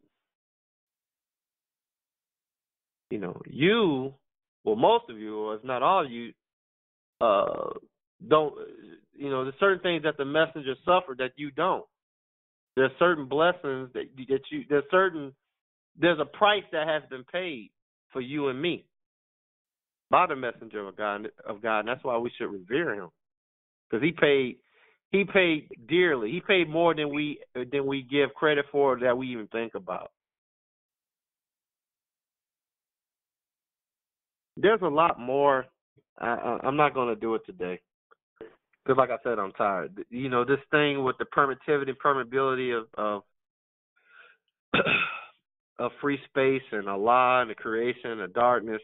These subjects are DVD. These are just deep subjects, and I'm just really touching on them. But what I would like to leave you all with is this: it's a peace of mind that I have found. Because I reflect on that word Almighty and its meaning, having complete power. And since I'm reflecting on that attribute or reality of the God I serve, that's Muhammad, Allah, that he is the Almighty, it enables me to have patience and to see the events happening in the world and what people do to me and the observation I make of people. It enables me to have patience because I know that if Allah didn't want that, it wouldn't even be it wouldn't take anything for him to make that situation or make that person not even be. Do you understand? Yes, sir. Yes, sir. Yes, sir. And if they are there breaking your peace or doing something to agitate you and Allah is permitting it, then I say, then obviously there's a lesson in that for you, because Allah wastes nothing, nor is Allah prodigal. Do you understand? Yes, sir. Yes, sir. So anyone that's giving you trouble, seeking to break your peace, is saying mean things to you that make you feel sad or seek to make you feel sad, just know that Allah is allowing it. And when you hold that in mind and you look at the same situation, a person, it will empower you with patience. And you will seek understanding. You, instead of getting mad at that person and upset at that person, you will find yourself doing like I do while they're doing that to you. You'll find yourself talking to Allah. Like, okay, Allah, why are you allowing this? Okay, what am I to get from this? Why are you allowing me to experience this? What can I gain from this situation? So not only the good that people do to you will cause you to praise and commune with your Lord, the evildoers will cause you to commune and praise your Lord. So the good and the evil will serve you in peace. Do you understand?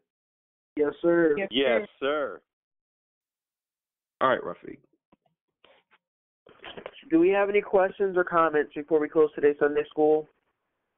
Yes, sir. Yes, sir. Go ahead, sister. Yeah, I'll let the sister go first. Thank you. So I really enjoyed listening to you, brother.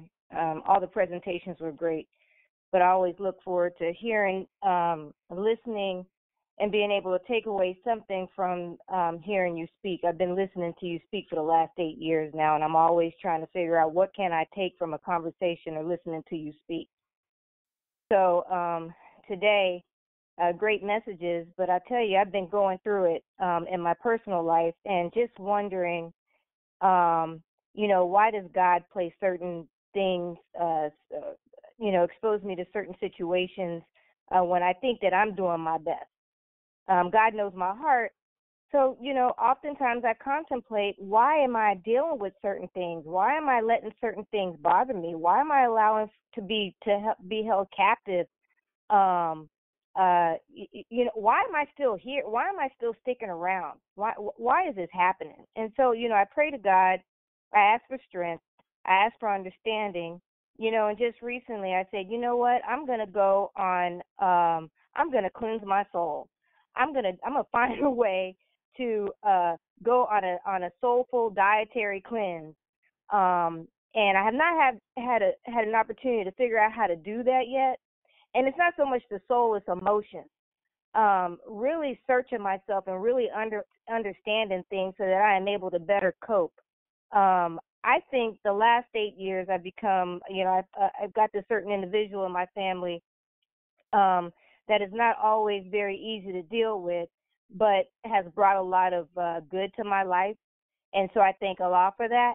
But oftentimes it's very hard and difficult to deal with this individual and, other people as well. And I also look at myself or reflect on myself and what is it that I can be doing better to help myself. So, Brother Kevin, thank you for reminding me, God does place angels in my life, and I'm convinced that God has placed you in my life to be an angel. So I just appreciate you for reminding me that most of the things that happen are already planned, and I'm just walking in the path that God has already planned for me. So I'm going to enjoy this journey, and I'm going to endure, and I'm going to always remember that God has got a plan for me, and that He has given me the strength and the endurance to make it. So thank you very much, brother. Thank you for sharing, sister. All right, Brother James, you can make your comment. Yes, sir. I just very much appreciate what the sister just said.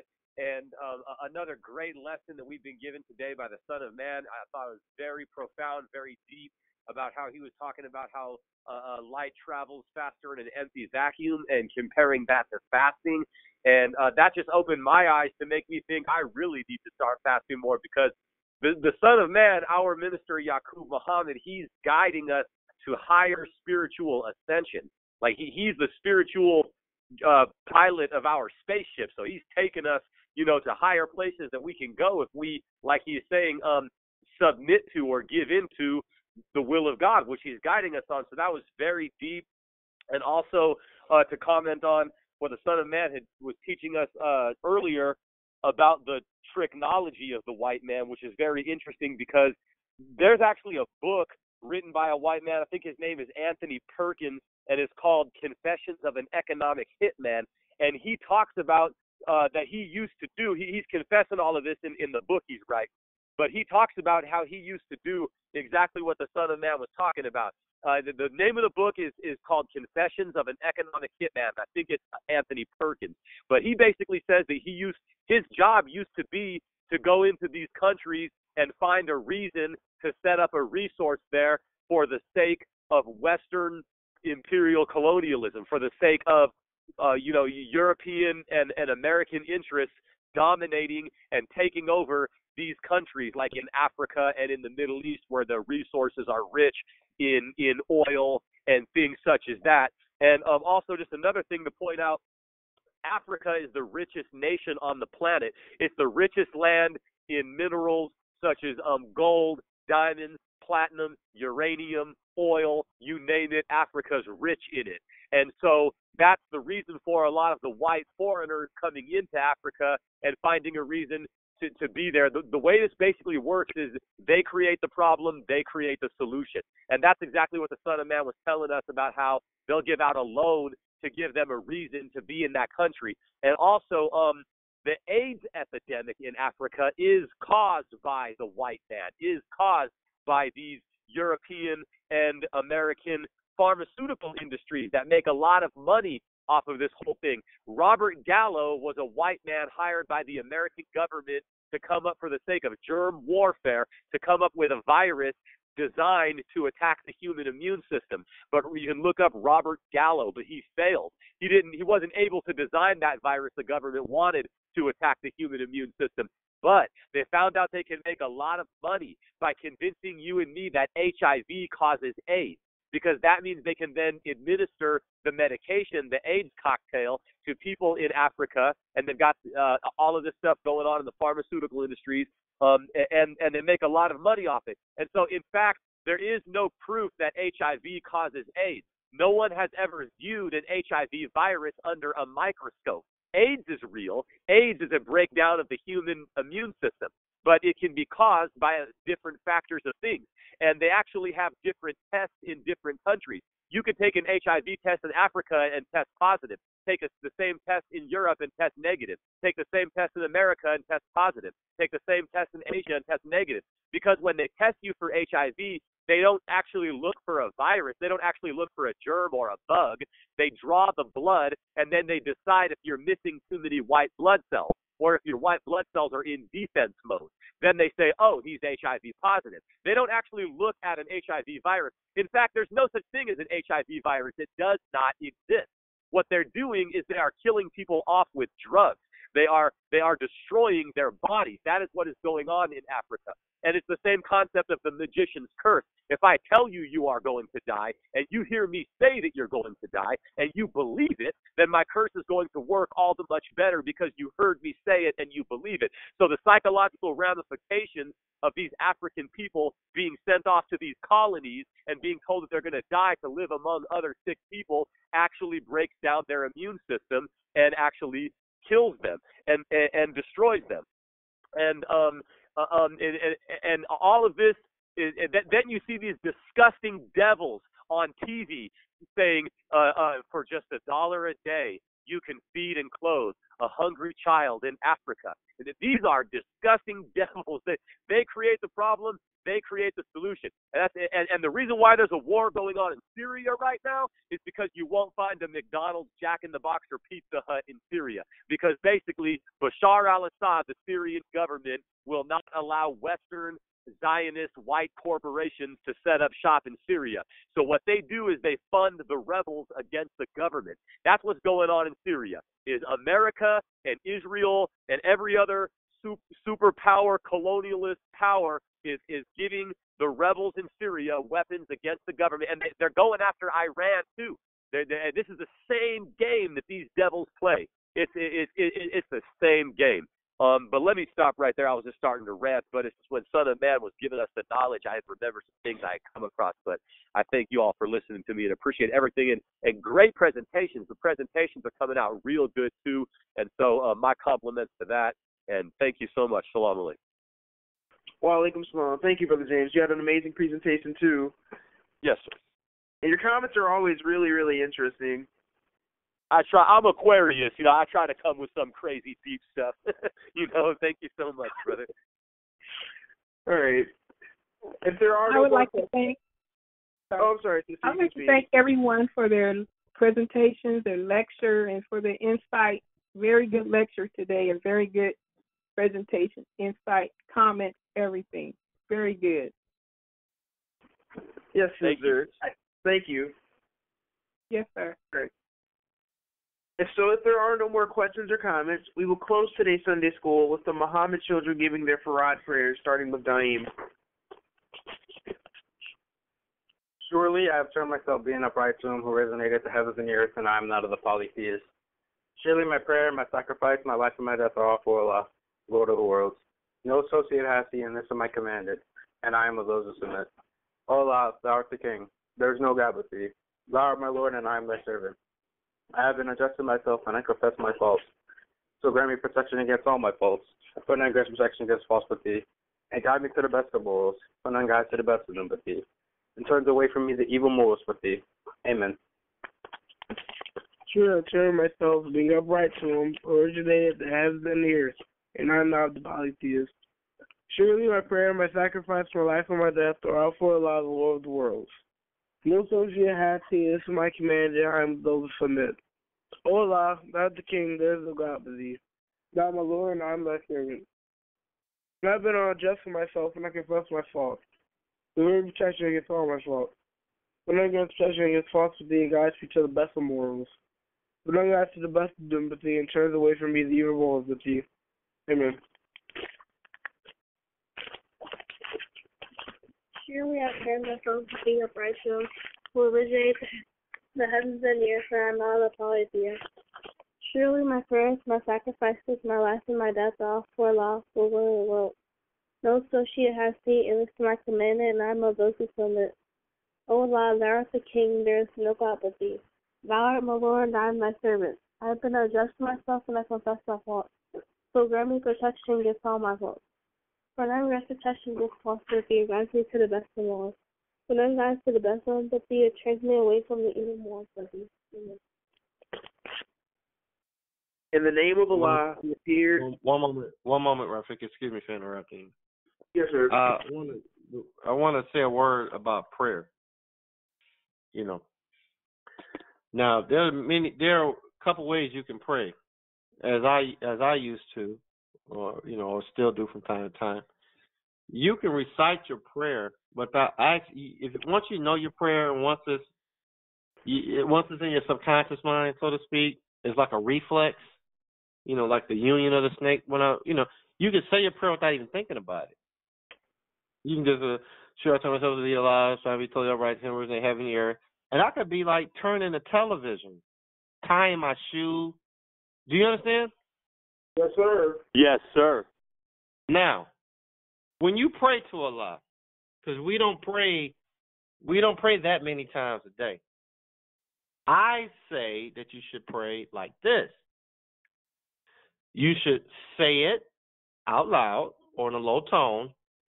You should listen to every word that you just said. And as you are listening to the words that you are speaking, reflect on the meaning of what you just said. And you can have 3 prayers at one time. Remember that the light that flashes in your brain occurs approximately at 186,000 miles per second. Do you understand? Yes, sir. Yes, sir. But the thought that is, I can't say, it's a tricky thing because we're dealing with the 5th dimension. For me to say that it's a deep thing. For me to say that the flashing of electricity through the neurons in your brain causes the thought is kind of contradictory, because thought travels faster than the speed of light, according to the Master Prophet Muhammad. So on a certain level, when you study physics and you get into chaos theory, they say, the past, the present, and the future is, it's not clear.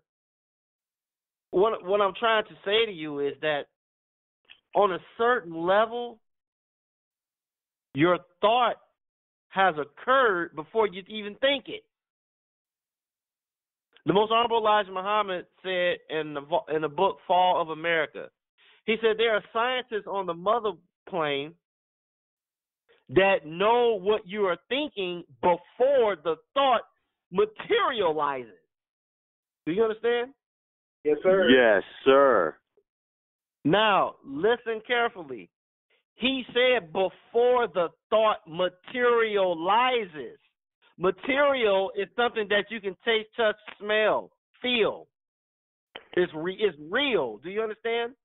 Yes, sir. Yes, sir. So if thought materializes, I guess in the form of electricity in your brain, that means that a certain aspect of thought is immaterial. It don't exist as material. Meaning it's in the future, it's outside of space and time, the fifth dimension. Do you understand? Yes, sir. Yes, sir. Remember, Allah and the universe emerged from triple darkness according to the Holy Quran. Do you understand? Yes, sir. Yes, sir. So when you pray to Allah, you pray to Allah and you emerge with Allah from triple darkness. When you close your mind and you seeking the light of Allah, we want the physical light, we want the spiritual light, and we want the unseen light too. So when you pray, surely I've turned myself to thee, O Allah. See the words going across your mind like a blank screen in a theater, and it's going horizontally. Look at the words. Look at the words scroll across the black space of your eyes when your eyes are closed. Surely I have turned myself to thee, O Allah. See the word. Think about the meaning and hear yourself saying it. Then you will have a deeper, more satisfying prayer. All right, Rafi. Yes, sir. Yes, sir. Yes, sir. All right. In the name of Allah, who appeared and is in the person of Master Farad Muhammad. Assalamu alaikum. Wa alaikum salam. Wa alaikum salam.